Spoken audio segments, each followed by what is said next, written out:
Ah, here it is, Bambos. Just you and me now. I feel like I want to sing a Barbara Streisand song. Just you and me now. That's probably not. And Barbara we're gonna do that on the whole show dedicated the lowest viewership of all time. Our guest hasn't been able to join us. He is gone to see his daughter play basketball at the moment. Yeah. So it's Bambos and myself today, and we're going to discuss a concept that's been very interesting for me for many years. Cutting the tall poppy is a term that was used when I was in Australia. And in every kind of country has a different term for when you think you're better than they think you should be, or you think you are. Be normal. Be normal. And we're going to discuss that on. What are you going to discuss that on, Bambos? I don't know. A. Chaos Wonderful A? A.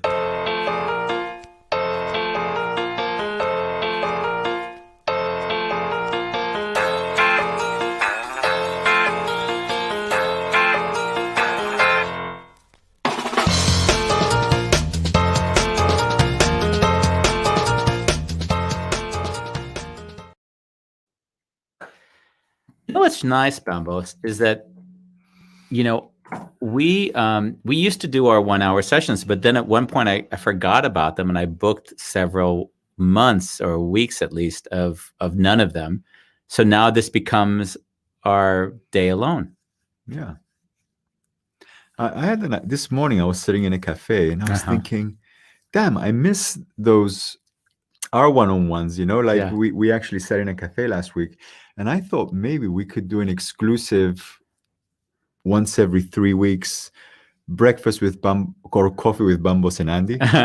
Just take it to any cafe. And it could be in the morning. Uh-huh. I would just create a setup with breakfast and people can. And then they'll serve us breakfast as we're talking on the. I think it's a great idea. And pretty much, I would say we just talk on whatever is coming up. Yeah. Like for me this morning, a subject that what I wanted to talk to you about was, I've started cold calling companies. Okay. And now I've started emailing companies, and I've really been playing with various approaches on. And so I thought, wow, this would have been a fun show because there's a lot of people who are entrepreneurs at this moment who are probably struggling, and they might get a lot of value from a talk like that. Yeah. I mean, I could imagine that. Yeah. And what's because, I think cold calling is probably one of the things that next to public speaking, if you ask someone what's the thing they'd like to do least in their lives, that would probably be one of the top things. You mean public speaking? People hate public speaking. They always make that joke like people are more fearful of public speaking than death. Somehow being in front of people. I thought being photographed was... Well, maybe you, because you're taking a picture and stuff, right? But we can get into that top subject as well. We can discuss that now to start off and see where it takes us. No, I want to have that as an exclusive breakfast. Oh, okay, as a breakfast store. Okay. Yeah. So you've mentioned cutting the tall poppy quite a few times. Yes. And I'm wondering, what is the context? I was, of course, raised in America till I was 20. And what I learned in America is it's something that it's an indoctrination in a way. Yeah. You don't know that it happens, but you learn at very young age that you're good at what you do. You get supported a lot. The people around you, when you do well, they feel like it's a reflection of them as well. I'm friends with that guy who's doing well. I'm friends with the book publisher. Or whatever, but there's a degree to which in the US as a child and, into my teens and so on, I really had the experience of the environment around me wanted to see me succeed. And they were really supporting that success. Who like define they? Because I know all my friends. So friends. My friend group or my parents, of course, right? But they would always, to some degree, elevate my, it would be like if you do something, you could look at it objectively and say, that isn't all that good. But if the environment around you is saying, hey, you're doing a great job, keep at it, you'll notice there's a positive reinforcing loop that continues to give you energy. And what I saw, and I didn't realize how much that was a part of my life until I lived in Australia, which was the first place I ever lived outside of the US. Yeah. And when I went to Australia, I had a very interesting experience, was that if you ever complimented yourself in Australia, everyone around you would start taking the piss. They'd start what they call cutting the tall poppy. You think you're better than me, I'm going to cut you down to size. So it was the first time in my life that I got to see a contrast in how societies regulated, let's say, what people would, if you were judgmental, you would say they're self-absorbed. They're arrogant. That's a word you might use if you were judging the behavior. Or you would, on the other side, say, wow, they're confident and they're strong. Yeah. And in a way, what I've seen throughout my life is that there's been a lot of energy in a societal level, right? Because of societies have cultural norms. And I noticed that very much when I lived in Australia. I noticed it obviously all the time in the Netherlands. And I also saw quite a bit of it in Austria, in Vienna, when I lived there. And it's interesting because I've often had the experience of when I meet like a Dutch person that moves to America, they'll talk about the quality of living in America and why it's so much nicer to build a business there. And I was, I had the experience more recently because with the book launch, when I did the book launch and I put it into the world, a lot of my friends from grade school, from high school, they were purchasing the book, leaving reviews, leaving beautiful comments, sharing the effect it had. They were totally supporting and loving me in that process, which gave me so much energy. And if I look at sort of the groups of people I know or acquainted with in the Netherlands or in Austria, like very little, not nothing, but little in comparison. What? I'm here. I know, but think about you, right? Think about you, and now think about 20 or 50 of those people that would be in another area that haven't had contact with me in years. Like, how does that work? And what I started to notice was that, wow, there's a cultural element to taking risk. It's really easy to take risk in environments where people are really supporting and loving and elevating your work, even if it isn't necessarily all that good. Yes, you may be ignorant. Agreed. A lot of people might say, well, hey, then you're just doing stuff. But since no one gives you real feedback, you're living a delusional life. But on the other side, you continue doing because you're being positively reinforced. So, I mean, it brings me back to a really funny moment that I had with a friend who visited me in Australia. And I think I might have even written about it in the last letter because I thought it was such a funny moment. This guy comes and he stays, I think, for a week in the place I was living. And then my roommate comes to me and says, Andy, I got to tell you something.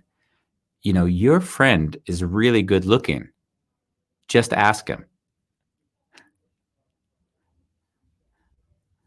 Okay. I've lost the. So he said, your friend is really good looking. Just ask him. So what was the point of that?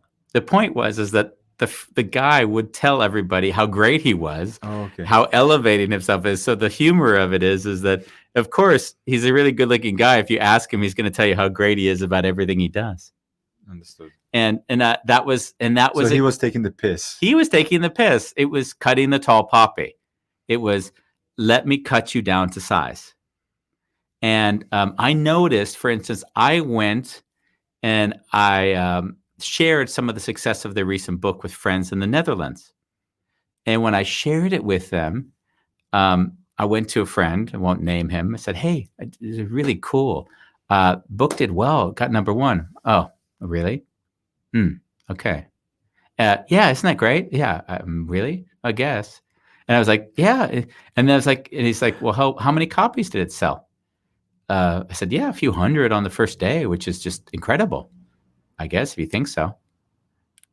So I was sitting there thinking to myself, so I'm like, have a book that I don't expect to do all that well. It does far better than I expect. I'm excited to buy it. And then I laugh because as soon as I share what I've done or how it's going, this individual is then diminishing it.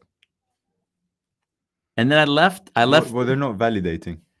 Validating, but also diminishing a bit because he clearly wasn't just not validating. He was also, I'm sure that's not that big a deal. Like he made his little snide remarks here and there. Okay. And so I left, and I felt like that didn't feel very good, right? Like I kind of wanted to celebrate with a friend. And what dawned on me is, yes, you could say, hey, you weren't validated, or you could say, wow, what if I live in a society of people who are all diminishing all of the achievements? What does that life look like? Or if I have 3 of those friends in my life that are really close to me, like how does that impact my ability to fully enjoy it, get excited about, and reinforce it? And it dawned on me like, wow, these would be people that I would have to separate myself from if I required their validation. Yeah, I hear that. And that's why it was so interesting. And I know everybody in the world it goes out, tries, experiments, and they get into groups. And then somebody in that group does that little snided remark or isn't really fully loving their own achievements. So they need to diminish others. And that's why I thought it's really good to dedicate some time to that, because I believe it's much bigger than we brought on this show, or people are aware of how much it impacts them. They're already insecure, half of us, right? We're going into the world trying things out. And then that happens, and someone just gives a little mark. Yeah. Well, what? Well, I didn't think about it, but as you spoke, I realized starting my business in 2014. Yeah. I did get a lot of feedback from people. You don't have an education, this and that. Yeah. Like you're running out of money. Get a real job. Get a real job. We had the real job discussion, right? And eventually, I actually had to isolate myself from people, and that put me on a very lonely path. And then at some point, our friend in common, Casper, connected us. Yeah. And you actually became my only friend. And I realized it was because you wouldn't diminish anything I was doing. Even if it was insane, I just felt your support. Yeah. So it wouldn't be like, don't do this. Okay, how can what you're doing? How can it work? What are your options? Yeah. And through the questions, we were able to find out ways to make it work or not. Yeah, and that thing you're pointing towards is exactly the quality that's really sad when it doesn't exist. Yeah. And you're in the world. It's very lonely. Oh, it's so lonely because and I often equate it with arrogance, because you could come to me with an insane idea that I can't imagine it working. So then the question is what's the limitation I might have to see how that might work? That's the interesting question, as opposed to the arrogant reaction, which would be it's not going to work. Yeah. Oh, the blue screen. That's quite fun, isn't it? Or the green screen. Oh, interesting. We have Bolalang. It was so funny. Hey, hi, Bolalang. So nice to see Bolalang on again. And he gives this, I love how he says the saying in Sesoso, we say, Guana, Guales, Sena, U, Ipolela, Bottle, Motho, or Motel, Apoleloa, Que Patho. I love it. I love it. Can you do us a favor and translate that for us, just so us ignorants, whiteys can hear what the difference is in South Africa. And and that quality you're talking about is what I want to nurture in everyone around me. And I see, like with this one friend I mentioned, that I left and I was for an hour not feeling in flow. So I left that person's house and I was like, wow, amazing how quickly someone can take flow away from you. Right? So amazing that someone can just say, oh, like you'd say, hey, I'm the top, like if you were to say to me, Andy, I'm the top photographer on Google right now in Amsterdam. Second. Okay. I'm the second photographer in Google in Amsterdam. Yeah. And if I were to say something like, oh yeah, so yeah, I mean, that can't be all that difficult to do, I guess. Right? Yeah. I mean, how do you feel when someone does that? I actually, at this moment in my life, Yeah. I only have people that support me. I know. I think in some point, we all get to a point where those that diminish aren't really interesting to be around anymore because they don't add any value. Or the value they add isn't worth the cost of being with them. Let's put it that way. I mean, a friendship has to do with trust. It has to do with support, introspective, reflection, being an honest mirror. Yeah. And feeling that whatever comes out of them is coming from love and not from this. That's a good point. The intention. Yeah. You're right.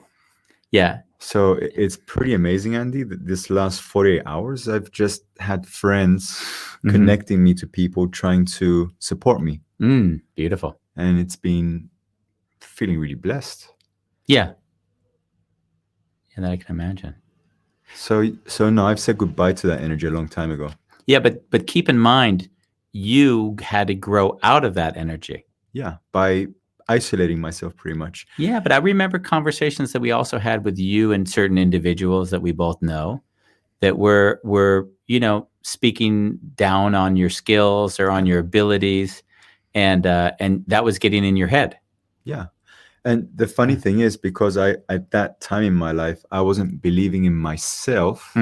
It's bad enough going against my own story. Yeah. And having someone confirming the story. Yeah. Didn't give me space to break through. So I had to say goodbye there, right? How many people would you say you really said goodbye to? Because when I took my journey, I probably said goodbye to 4 or 5 people in my life who I haven't really spoken to since. You? Well, put it this way. Huh? In 2014, you were the only person I was speaking to. Okay, not much has changed.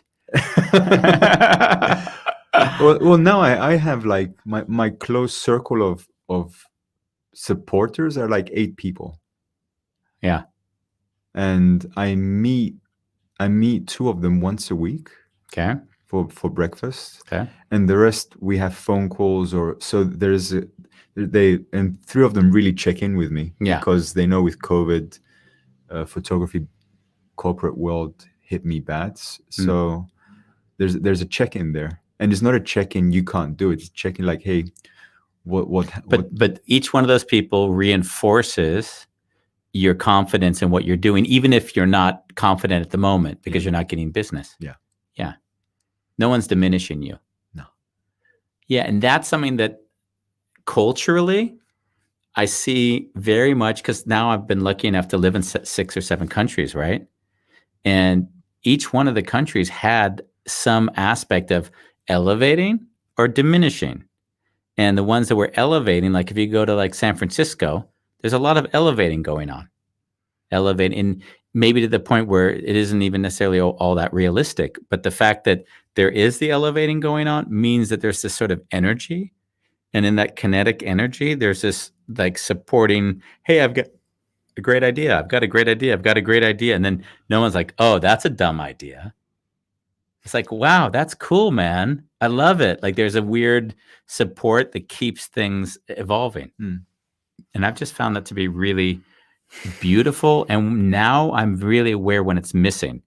I'm aware with the one person I speak to and I say, hey, book was number 1.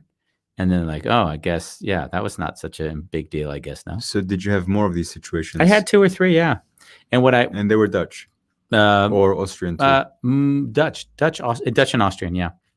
Yeah, I hadn't had any talks with the Australians. But the thing that I kind of started to realize was that all entrepreneurs, as they're growing and trying to move through their own struggles, they as you just said a moment ago, I've got enough voices in my head criticizing. I don't need another one from the outside. And what I've also seen is the ones that are often diminishing are the ones that are diminishing so that they can validate what they haven't done in their own lives. Take that one in for a second. So if I diminish your achievement, then I don't have to face the fact that I haven't taken the risks to achieve because I've already made up a whole 20 excuses why it's not possible. After the first book, I remember I had a friend and they said to me, oh, yeah, you're going to be one of those guys that does the one book, and the second book is so bad that because they thought that they could do it a second time. And it's fucking great. That's what this person said to me.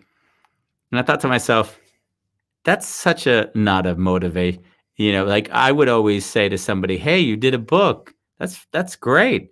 How about the second one? Isn't it great? With everything you learned in the first book, your second's probably going to be even better. So let's take it a little bit on a meta level. What's actually happening? Like, is it people who would you say are afraid of success, and when they see it they don't see it for themselves, so when they see it in other people they want to diminish it because it, like, what's happening? What are the mechanics? I see it. The mechanic for me, let's use you were going meta here, but let's see how far we go. I have seen that in the Netherlands, it's a Calvinist country. And when we use the word Calvinist, it has a real meaning that's tangible. It's not a concept. The Spanish came in and they were in the center of Amsterdam and they made excessive churches. They made churches that were full of gold. They were full of ornate objects, and they basically just showed their wealth. And and then on the outskirts, you had all of the Protestant churches that were around Amsterdam that were about minimalism, nothing that elevated statues or whatever, the gold leaf and all the stuff that they were using at the time. When they came back in, the Calvins, they basically got rid of everything the Catholics had done. They burned all the churches pretty much. And so what we said is excess is not good. And when we talk about excesses, the excesses in this case were the ornate churches, but it was also a mentality of self-promotion, saying that you were good. So when they are now elevating themselves, the society said, no. There's another term for it in the Netherlands. Like, maybe if there's a Dutch listener, they can write it in, but they would be diminishing them so that they wouldn't, and I mean, story after story. I have a friend who lives in outside of Amsterdam. They bought a Porsche and they had it in front of their house, and the neighbors had so much judgment towards them that they had to sell the Porsche. Because by buying a Porsche in the countryside, you basically promoted yourself to say, look at what I can afford, what I enjoy. But in doing that, all of a sudden the neighbors said, hey, don't think you're better than me. And then they started to diminish the person to the point where they sold that car because they just didn't want to deal with that pressure anymore. Wow. And that's a common theme that runs through all of my experience that I've had since I've been here. And it's sad because in a way, everything one achieves, see me with you or when I'm working with somebody else, I want to elevate and support. And I notice that that's very unique to the Netherlands. It's not normal, let's say, per se. And that's been an experience that I've started to become more and more aware just how it's been impacting me. In the Australia, remember Australia, was founded by criminals, right?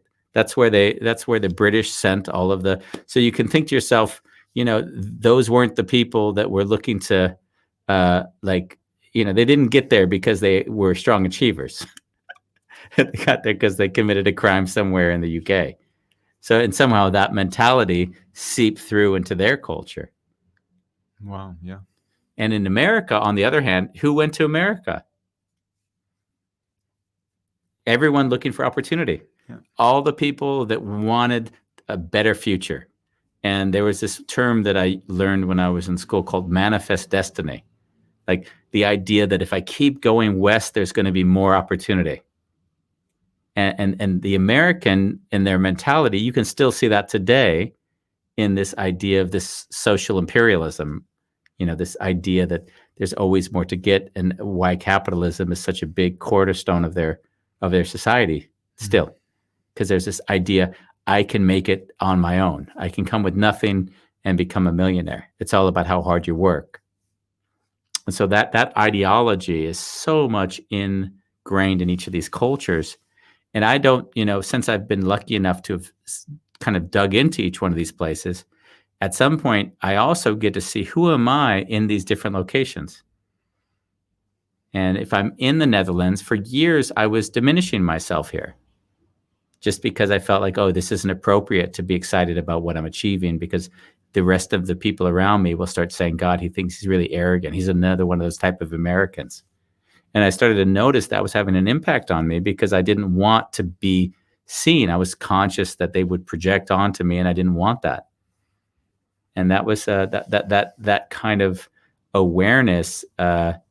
It comes oftentimes if you travel and you get to spend time in a certain place. But yeah, so that was it.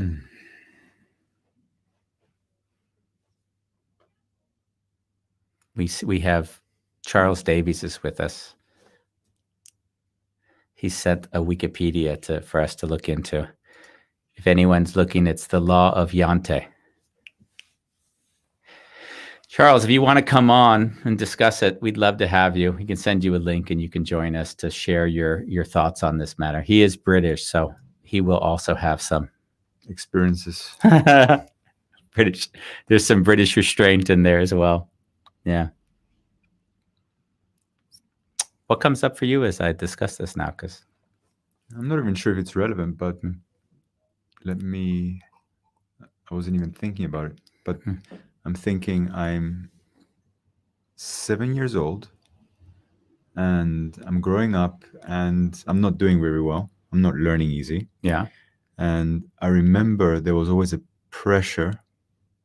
Like my uncle would come to our house with his daughters and they were doing brilliant in school, like music, learning instruments, languages, getting recognition from school. Yeah. And what are you doing? What are you doing? And I remember not being able to live up to that. And that created the tension of its own, which as a 7-year-old, I could never really put words to. So there wasn't an elevation or a support, but there was this, like, what are you doing? Like questioning my existence. You did that as a 7-year-old child. Yeah. It's amazing you remember that. I remember not enjoying when my uncle would visit. Okay. And because we would meet at my grandmother's house, it was a very, very small living room. Like we would be like with a big Greek family in a very small living room, and it was very difficult to hide. And would he brag about how his kids were doing? Was that kind of the... Yeah. Every Saturday. Sometimes Sundays too. And would your parents ever say anything positive about you? Like, our Bambos is da-da-da? Or was it... No, because I wasn't really doing well. Yeah. But slow down a second there, right? Like, imagine for a moment your idea of what doing well was is, of course, connected to how your parents treated you, perceived you, spoke to you. Yeah. So imagine if for a moment, as you were doing what you were doing, they celebrated the thing so that you believed that you were even achieving. Yeah. Bambos is strong. He likes to do things the way he does. So he's going to be one who defines his own life. And he likes, instead of saying he's bad at school, he's strong-minded and willed and capable of living his own life. Yeah. Like, so that's the kind of that reinforcement that I see. If it's absent, it makes it harder to trust yourself. That's what I see. Yeah, definitely. And if it's on a societal level, it gets even harder because to overcome it, you need to actually outgrow your culture. So you need to be able to, because on some levels, you got to see those patterns and those projections and redefine them for yourself. And give yourself new references. Yeah. I think I told you that story. You have spoken about it, and I've obviously was in the book. Was that when my dad at the graduation gave me the $1, and he said, "Andy, this $1." It was like the big day, college graduation, and then he says, that I had my diploma in my hand, and he handed me $1 and said, that diploma and this $1 will buy you a cup of coffee. So basically he was like diminishing anything because it wasn't a law degree. It wasn't an engineering degree. It was a liberal arts degree. And for him, liberal arts was just, 4 years of wasted time and energy in his head. Mm. So yeah, I remember always feeling, we had Donna Bearden on. Remember when Donna was on a few weeks or months ago? What was the subject? Donna was the person who did she did the journaling to the soul. Oh yeah. And she said that with her dad, she did that dress, and she made this beautiful dress that she handmade. And then her dad said to her, what are you doing in that potato sack? Right? Like it was a very similar, and what I see is in that diminishing, you really prime the brain of the other person into this negative loop.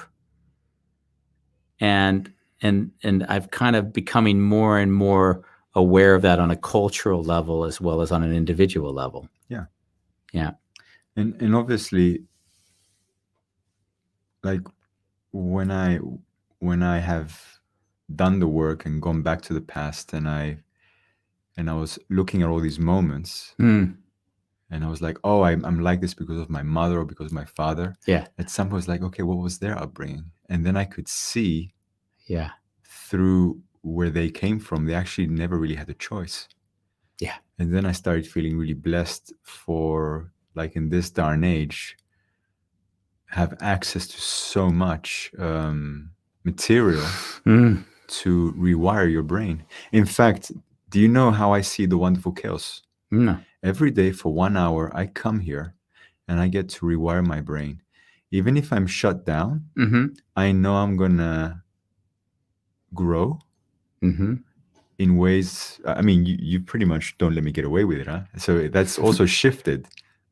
And what do you mean? Oh yeah, because before I would let you get away with it? No. You would like name it, and you would actually. So there's been a mirror, a loving mirror though, not like you're shut down. No. What are you doing? But I could feel the love in that, and taking the time, because you could just ignore me, like, okay, just go downstairs or yeah, sure, yeah.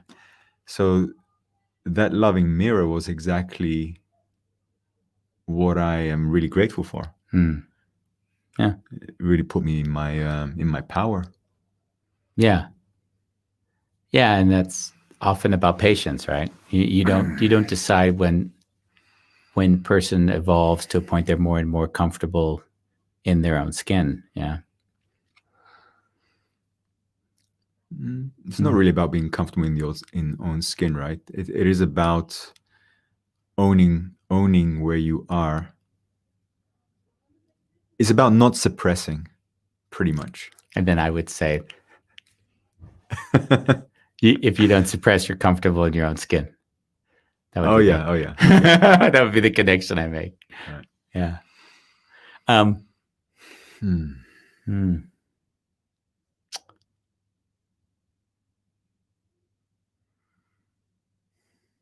I was thinking about my coaching. We have another show on coaching and mentoring, which I thought was really good because I think that's an important distinction. We're doing it next week, right? Is it next week? And kind of a bit on a Tuesday or Wednesday. Yeah. And I think as a bit of a foreshadowing to that, right? The whole idea that the coach kind of supports you to achieve more than you're able or willing to see that you can achieve yourself. Say that again. The coach, right? The individual outside of yourself gives you a trust in yourself that you can't give yourself. Yeah. So tomorrow we have JC Barnett on, who was the swim coach of the high school I went to. And we'll discuss with him. He's out there. He's listening.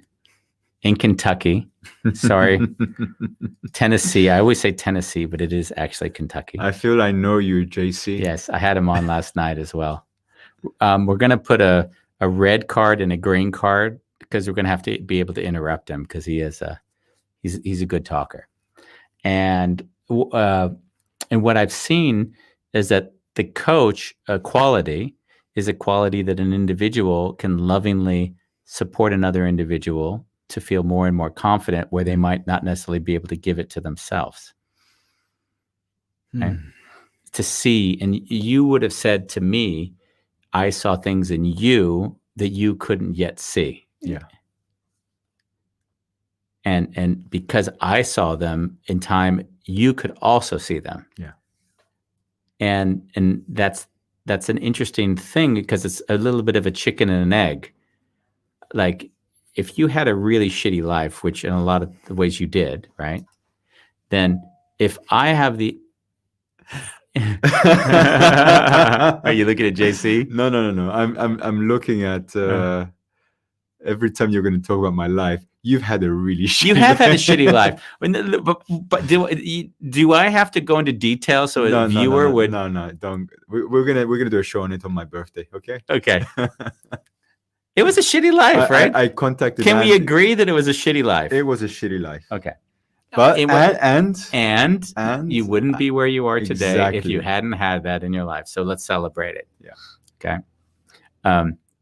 There's stories I still won't. You know how open I am. There are stories I will not tell on air because they're so hard for me to talk about because they're that intense. And you know how bad they have to be for it to be that far. Yeah. Like that's far. Yeah, I can cry if I think about it. So let's not let's not dwell on it. Let's not get the ratings up today. But the reason why I shared that was because in some ways, no one was projecting onto you the idea of success so that you could reflect back and see that success in yourself. So one doesn't understand, just like my friend who in the way diminished or didn't support whatever it was, that in not shining a beautiful light back towards me, he didn't give me a chance to be in love with him around something that could have brought us closer.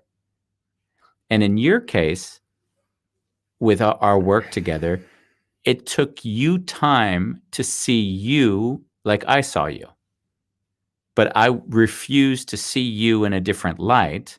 I saw you in the light that I saw you had a hard time knowing that I saw you in a certain way, knowing that that was almost an expectation that you now felt that you had to live up to in some ways. It had to do with not loving myself enough and not being able to celebrate myself. Yeah. But imagine if I didn't create that projection onto you, you wouldn't have felt the contrast of how you didn't love yourself because you would have just said, it's just who I am. And now you were confronted with, there's somebody who believes in me more than I believe in myself. And why can't I believe in myself as much as he believes in me? Yeah. And that was a struggle you had to, make peace with. Yeah.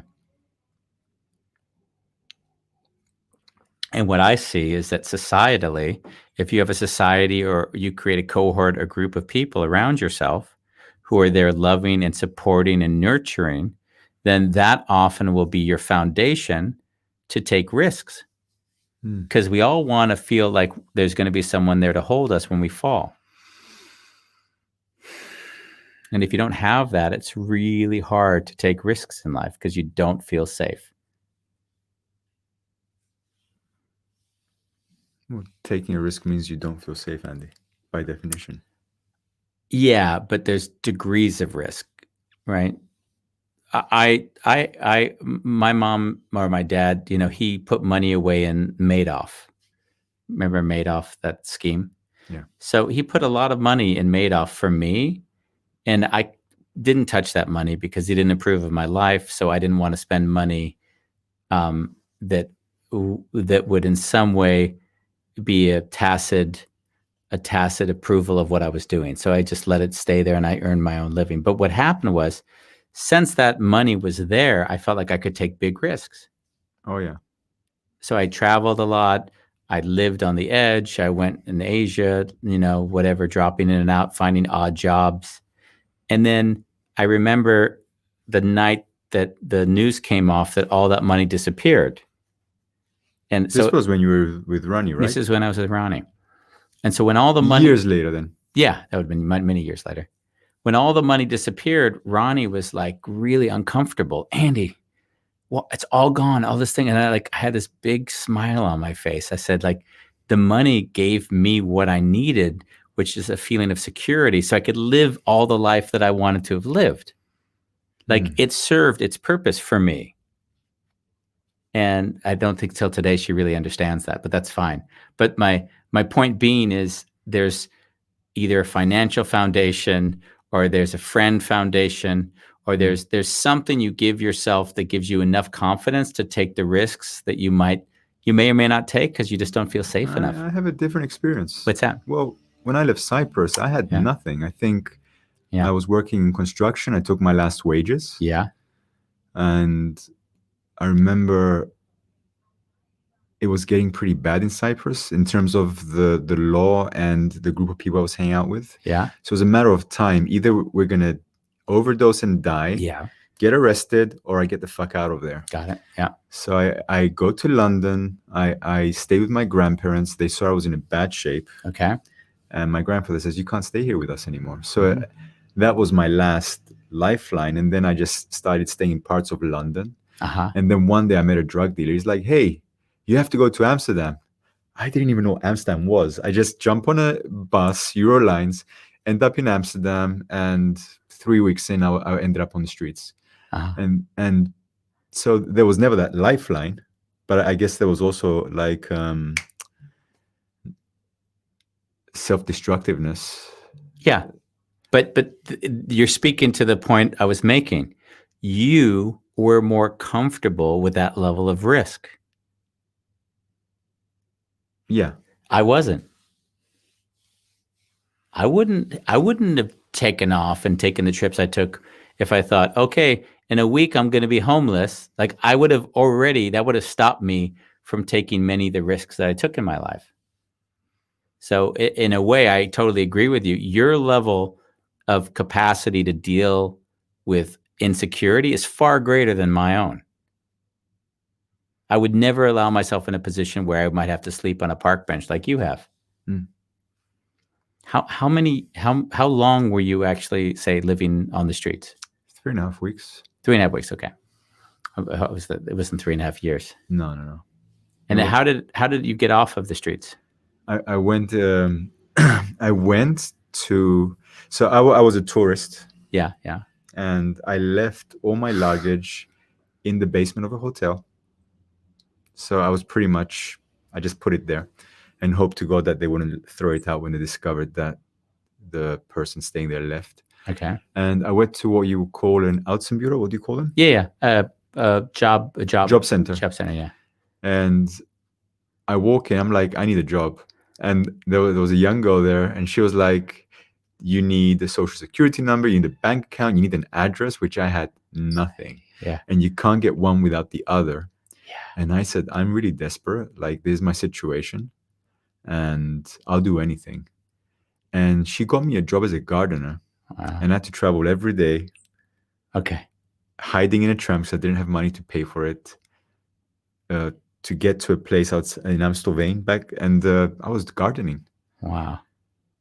And I did that, and she actually gave me cash, and when I got the money, I paid her. Yeah. So eventually, I did still get into the wrong crowds, and we ended up renting a house together. Yeah. And you made all the mistakes. I made all the mistakes. Yeah. So yeah, that was how I got off the streets anyway. Yeah. Yeah. So that, like, how many people do I know in my life that would go into allow that level of discomfort? There are not many. There's not many.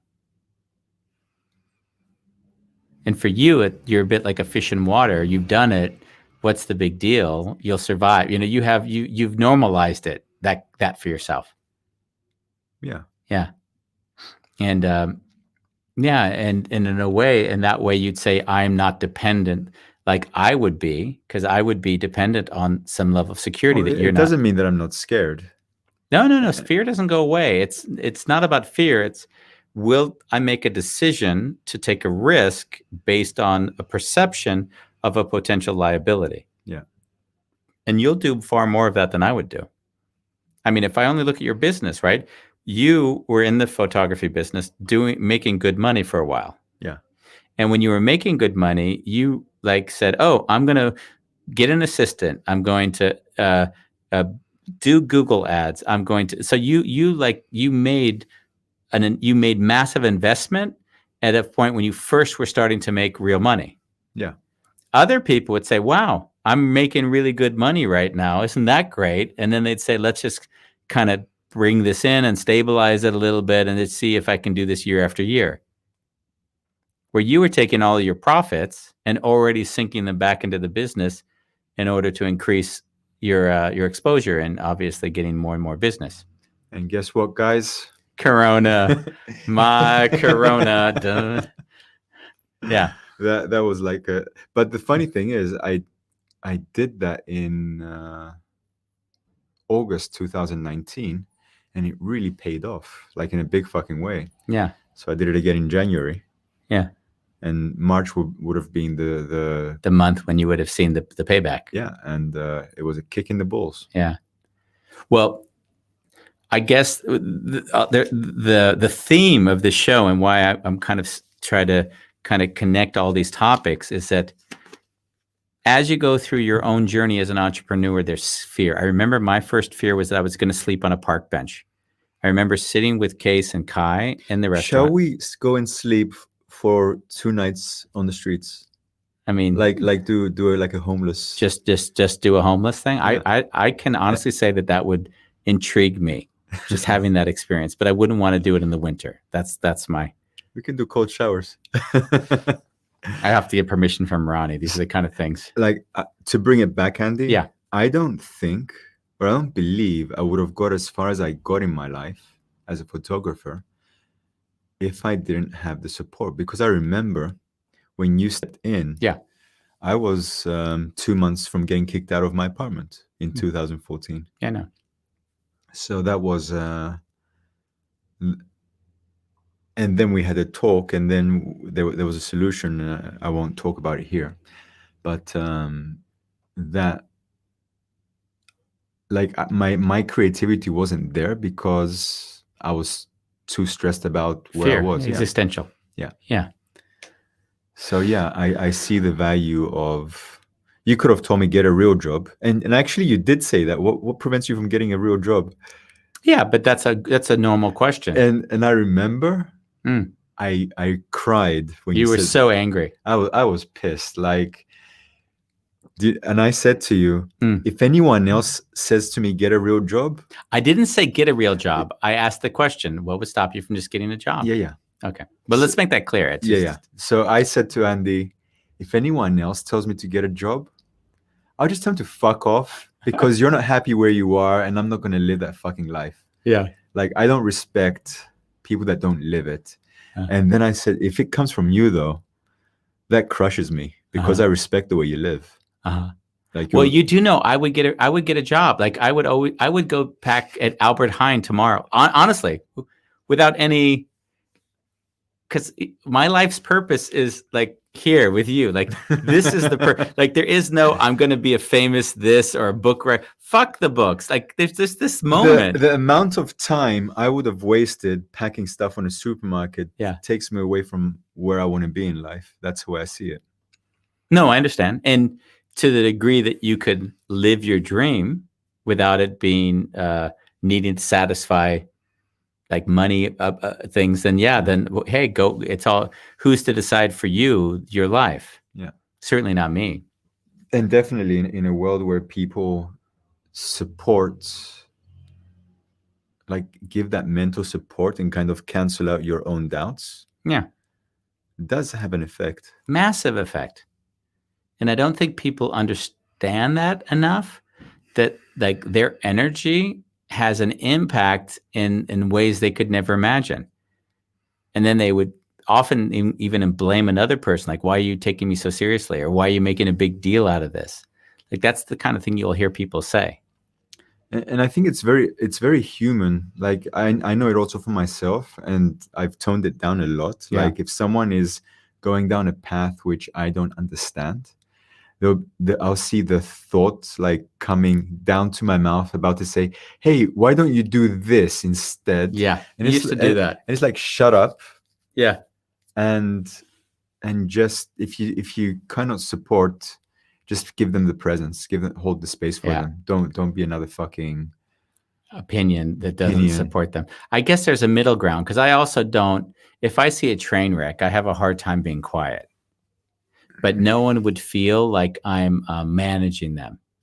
And I think the way I've balanced it in my own life is just by asking questions, but not a question that has an implicit bias, as if I think I know what the answer should be. Like a guiding question. No guiding questions. Yeah, that's what I mean. Just say, what makes you do it that way? What's your intention? And what I've seen is that even the questions, they help people get clarity. So it doesn't even matter if they have nothing to defend, then they'll just learn through your questions anyways. Coaching and mentoring, Andy.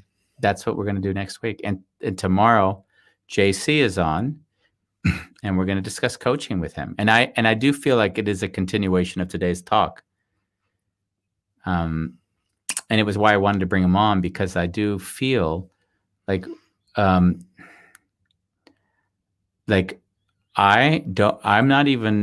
wasn't really aware till I gave more thought about it, of how I've surrounded myself with nurturing people. Because even Case, my mentor, wasn't very nurturing. He was Dutch. He's also Dutch. But I wouldn't say like Case would be someone who would say, Andy, you're doing a great job. He would always say what you're doing wrong, why it isn't right, what you need to do differently. And it was like 90% that and 10%, and I love the way you're working. Because he always had a way that he thought was better. So in a way, everything, when you spoke to him, was always compared to what his vision of what better was. So you never got to hear him say, oh, interesting, you do it that way. What makes you do it that way? And that was sad. I think I certainly would not have grown and developed the way I have if I had stayed in the relationship with him. So you actually grew after he died? Very much so. Because you were living in the shadow, but I was, yeah. In a lot of ways, you did benefit from it. Yeah, I loved it, and I learned a lot. I didn't want to. It wasn't as if it wasn't also a choice, but at some point, you begin to see that if you're working with a mentor, and that mentor has their own way, the more that mentor's way is sort of things that they've established because their personality, then you'll never have that person's personality. You've got your own personality. So the one thing you can take away from their mentor is the principles, the guiding principles they use, the skills and techniques that they've developed that you've learned through them. And then you can take that, embody it, but you embody it with your personality. And I think one of the most beautiful things that was when, before Case died, I actually mourned his death. So about, I'd say 6 months before he died, I was like, I'm treating him as if he's already dead. And then I started to work differently than I used to. And he felt it. And we had a really sad moment, because he wanted to get involved with one of my projects, and I said no, because the way he wanted to get involved was by influencing it in light of what he wanted to see, and he wasn't influencing it in the way of validating or trying to get closer to what I was trying to achieve. And I just said no to him. And that night we both cried, because it was clear, it was as if to say, from that moment forward, it wasn't like we were equals. And which means I wouldn't necessarily get the benefit of his teaching, but I didn't necessarily want the benefit anymore. I wanted to be with him as an equal, and now we're actually working separate but equal kind of thing. Right? Beautiful. And so I wouldn't have written the books, though, because if I had written, he would have seen what was missing in my books. He would have said, Andy, you're not dealing with this. You're not dealing with that. You're not dealing with, and then my voice would have been stifled because I I wasn't strong enough to stand on my own 2 feet against what would have been an idea of what my book should have been. And also you were projecting something onto him, which kind of was overpowering, right? Well, it was my experience with him. I don't know what the projection would, but how do you distinguish projection from an experience? Oh, as people might say, he was your guru. Yeah. Yeah. Sure. Yeah. Yeah. You're saying that I would have given over some of my agency to him. Yeah, for sure. So yeah, that would have been that's the conundrum, because someone gives you all of this value, but at the same time, they have a certain way that they think things should get done. And that's where you're not able to live and sort of fly with your own free wings. Yeah. I find it fascinating, this talk, because there's this balance that we have in life of how much agency do we give over to another who actually helps and supports us, and then we lose our own ability to be confident. So in a way, I mean, when we talked in the beginning, I remember the Russian woman at the Rotary Club. Yeah. You Americans. Yeah. You're always anyone who hasn't got to see that. I did a talk at the Rotary Club in Amsterdam, and I think 3/4 the way in, I really liked the comments. So like, Andy, I really liked your talk, but I really enjoyed it when the questions started coming in. Yeah. And what was your point there to that woman? The Americans always have a way to elevate themselves, make themselves bigger. Yeah. Like even their cars are bigger. If you go to a supermarket, everything is extra large, extra big. Did she say that? No, okay. That's what that, like, it's big, it's large, everything. Like we are the great. We are the greatest. Exactly. And so in a way, there's also the shadow part of that elevation. Yeah, without a doubt. That's one of those tests, those experiments I told you. If you were to measure they measured the skills of people in reading, writing, and arithmetic in several countries, their score against the perception of the score. The Americans were the highest perceived score, but the lowest actual score. And the Koreans and the Japanese were the highest score with the lowest perception. Yes. Or humble. Yeah. Well, it was self-perception of not good, right? Yeah. And you can imagine what the upbringings are like. They always call them the tiger moms in Asia. Like they want their kids to do so well by telling them that they can always do better. They can always do better. They can always do better. And what one doesn't see is that in always reinforcing that narrative, you can always do better, you create these people that are always running behind because they never can make their parents happy. Chasing a carrot. Yeah. But on another level, I mean, think about it. Like, you can never make your parents happy. So when you become an adult, you've adopted a certain mindset, which is no matter how I work, they're never going to be happy. So you work harder and harder and basically just burn out. So you'll go into companies and you will be a high achiever. Yeah. And you'll burn out. And you see those people a lot. I've joked on the show is that I think before COVID, Andy, there were so many people burned out. So many people like away from work. Yeah. Yeah. Yeah. I don't know if they burn out with COVID just because no, before COVID. Yeah. But even this time, because there's so much stress, even now, right? Yeah. We've come to our hour, Bambos. Yes, we have, Andy. It's great. I think there's going to be a nice edit. Oh, do you? Yeah. Okay. What would the topic of this one be? If anyone viewing thinks they have a good title for this show, because this show changed titles since our guest didn't show up, then please. The art of the consequences of elevating and not elevating something others. In that direction. Like I'm better than you are. Look how good I am. Doesn't grab me. No. Like, what is the essence of the show? I mean, the essence of every show for me, it sort of goes back to love. Because through love, actually every action leads to how we're discussing it. When I'm looking at you and asking you how, seeing you succeed in ways you don't see, I do that because I look through the eyes of love. And but we might not use the word love because people would think, oh, what is this, another mamsy-pamsy, whatever topic that doesn't... Fuck them, they're lost. Yeah. Don't watch it. In fact, we should charge for this one. This is a coaching session. So tomorrow we have JC Barnett. Creeps in this petty pace from day to day to the last syllable of recorded time. That's an important quote because I learned that at my high school. What's that? It was a Hamlet quote. Dubrovsky, I believe, is the name of the teacher, something like that. So we'll probably get a lot of JC's former swim students that will be with us. And a lot, right? What? It's going to be a lot. Yeah, there'll be a lot. I've seen there's a lot of people that have already interacted. It sounds like he's a loved man. He's a loved man. And yeah, as I said, and he already mentioned it, he's a talker.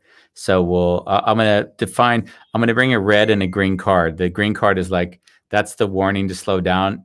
The green card is the warning to slow down. The red card is, okay, shut the fuck now up. You've gone too far. Are we allowed to curse tomorrow? I think so, yeah. Or is he academic? No. He's left that life behind, I believe. We'll ask him before he comes on. We've got that tomorrow, Friday. And Andy, we're going to do that on a wonderful chaos.